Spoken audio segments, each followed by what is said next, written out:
Hey everyone, welcome back this afternoon.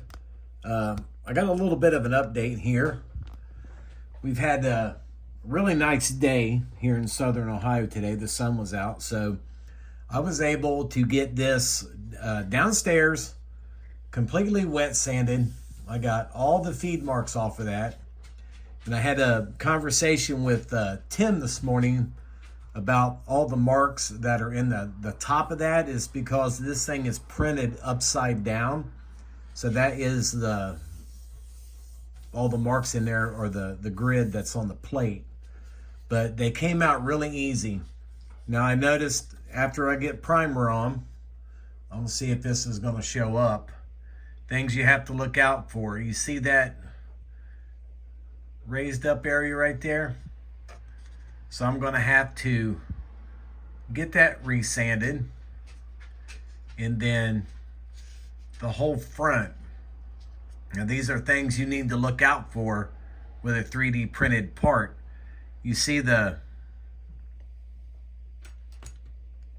little exposed line right there. Okay, it's not over here. So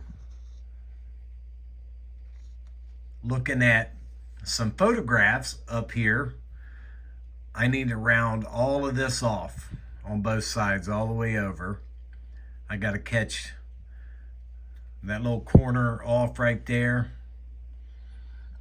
Do a little bit down here on this window. You can see how it's protruding a little bit. But the passenger side of the cab, I can get that into the light real good. Doesn't have that raised area on it, so a little bit more attention over here on that. And I did not even see that prior to putting primer on this, so the primer is key to it. We got a little bit right there I need to get off of it.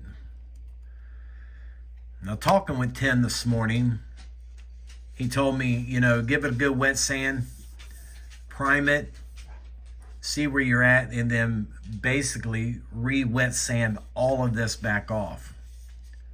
Got a little bit. I got the front pretty much well done. Now let's go up here to our reference. We got a couple reference photos here. This is one that Tim has built on his channel or his page, and you can see how rounded off this up here is and down here. So if I can't get that off of there, I might have to do some putty. And then we see here as well, nicely rounded off up here too. Now the trim work that you see right here, Tim provided a piece of quarter round. Back up a little bit. He provided a full-length piece of quarter round. I don't know if you can make that out or not. I guess it's basically half round, ain't it?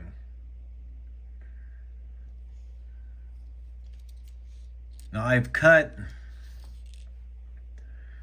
my first two pieces for the front right here, and then I sanded the little angle on it with a fine tip sanding stick.